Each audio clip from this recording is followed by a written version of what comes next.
Hello there, and welcome to my channel, Novice Modelling and the Midlife Crisis.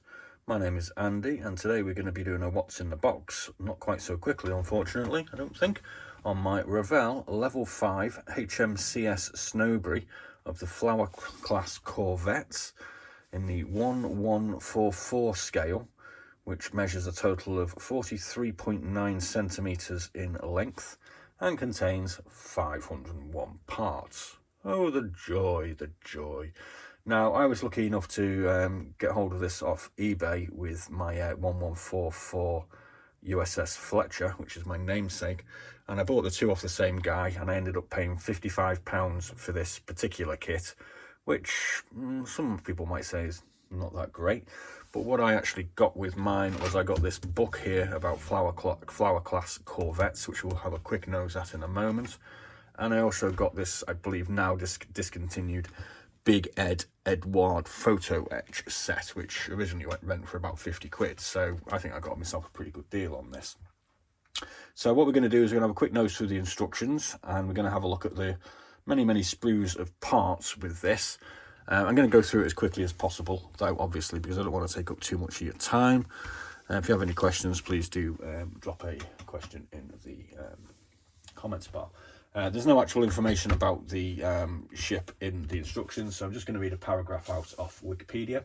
The Flower class Corvette, also referred to as the Gladiolus class after the lead ship, was a British class of 294 corvettes used during World War II by the Allied navies, particularly as an anti-submarine convoy escort in the Battle of the Atlantic.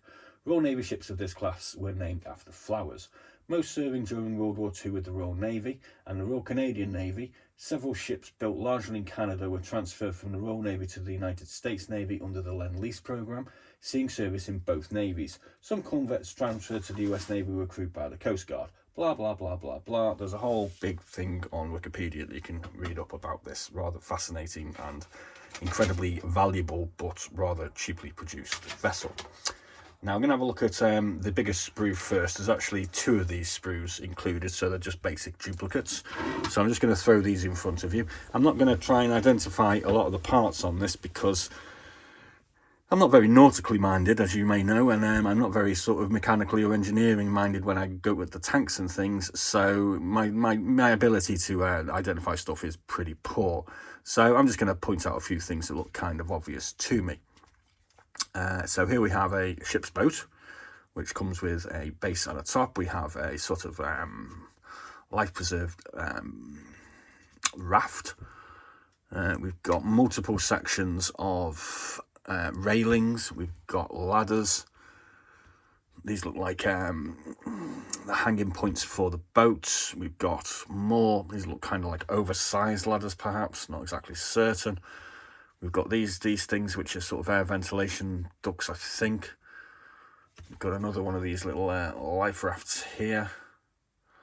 So there's loads and loads of tiny parts for the carpet monster to munch on this one. I'll just do a quick scan through of the actual sprue itself so you can have a look.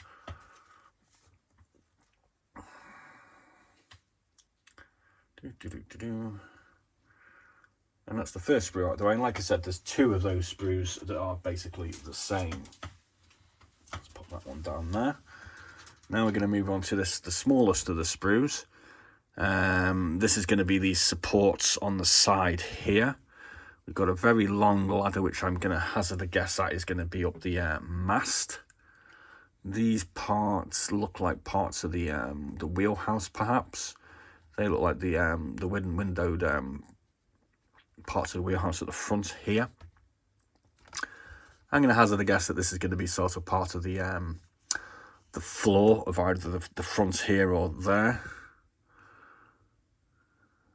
It looks like that looks like the main mast there as well, and obviously we've got our propeller here too.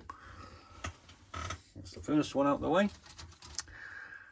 And here we have this piece. This is the main deck. And this has got some really nice detail on it. You can see the woodwork on the forecastle. And we've got some nice detail going on along the sides here. And obviously that's going to be a hatch. These ships were originally a whaler and they were adapted. That's what the design was based on. This is obviously going to be sort of utilised as sort of for storage, I suppose.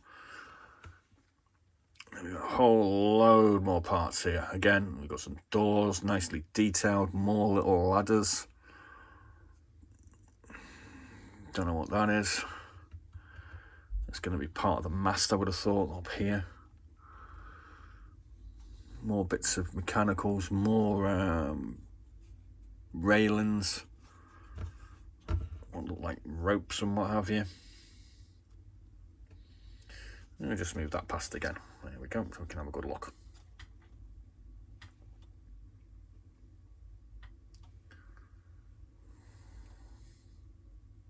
There we go. Then we have our rear part of the deck. So as you can see, we've got the front and the rear of the decking. So it's a very large ship. And these are going to be covered, I imagine, by multiple sort of wheelhouses or whatever. We've got half of our funnel here. Some people like to call them smokestacks, I believe. So this is a very, very complicated build. Very complicated. Lots of parts. Nicely detailed though.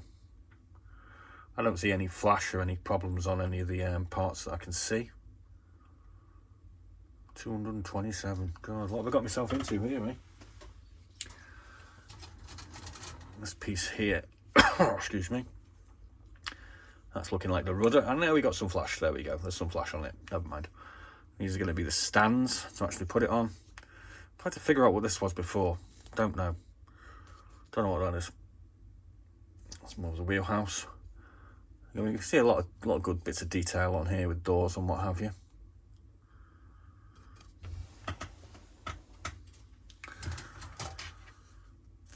I forgot to do the instructions. I'll do them next. And we've got a load more railings, storage lockers. Another piece of the funnel. I think this is part of the gun mount here that traverses 360 degrees or thereabouts. Oops. And we got a part of the roof for probably the rear area. And they're going to be walls for the sort of wheelhouse and whatever other compartments are top side. And here we have our hull. So let's try and get that all in. Nice detail. You can see all the plates on the ship itself, and they don't all conform to being sort of exactly the same level. So it kind of goes a high one, a low one, a higher one, a low one, a higher one, and a low one. I'm guessing the red here is going to be around about this sort of level. You can see the portholes, where our anchor goes, and where our single screw propeller goes in at the rear. And obviously the other one is just the same, but the opposing side. So let's have a look at the instructions, which are nicely represented in colour.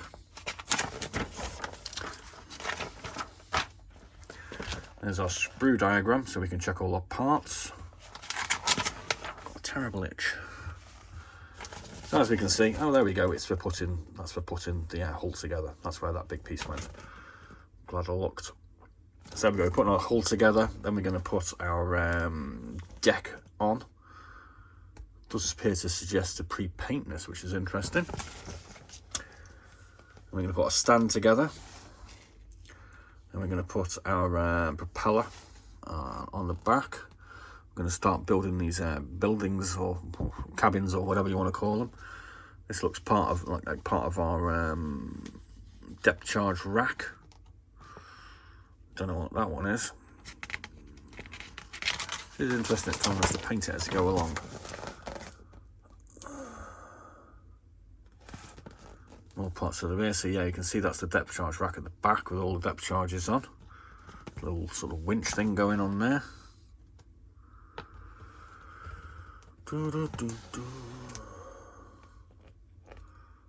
Whole load of, as I'm unnautical, unidentifiable parts.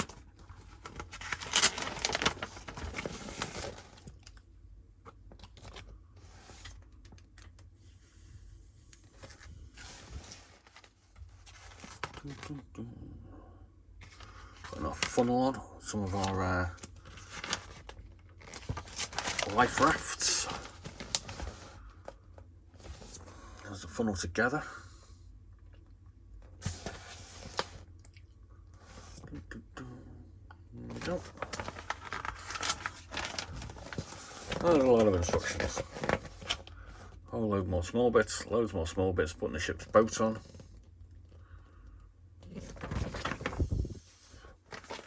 And eventually we're going to skip through to page 90. Oh, it's just manic. Loads of parts. Loads of detail. But I'm going to skip through a lot of it because I need to get on to some other parts. Now we can see we actually get this bit of cord as well with it, which is cool. There's our ladder going on. So we do also get a clear plastic sprue with this as well, which comes with some portholes. I did notice that these portholes don't appear to have any sort of glazing in them, which is kind of weird, but there we go, they're probably sealed. We get a transfer sheet, K166 for the HMCS Snowberry, a British ensign, and we get a Donald Duck sort of bit of artwork to go on the side here by the look of it. And like I said, I got the was lucky enough to get the big Ed with this, so I'll have a quick nose at that. There are 3 component parts to it. I mean, obviously you don't need this, but I suppose it just looks nicer. I mean, I haven't done any photo etch on anything yet, so it's kind of daunting for me, but you can kind of see, you know, them being in the metal allows the parts to be so much finer and to give a better sort of representation when it's finished. So these are all railings basically. That's the first one. The second piece is called superstructure. So there we go, you can see all the parts there. Got a load of ladders, parts of the boats, the tops of the boats by the look of it. Yeah, you can see some really fine detail there on sort of like chains and what have you.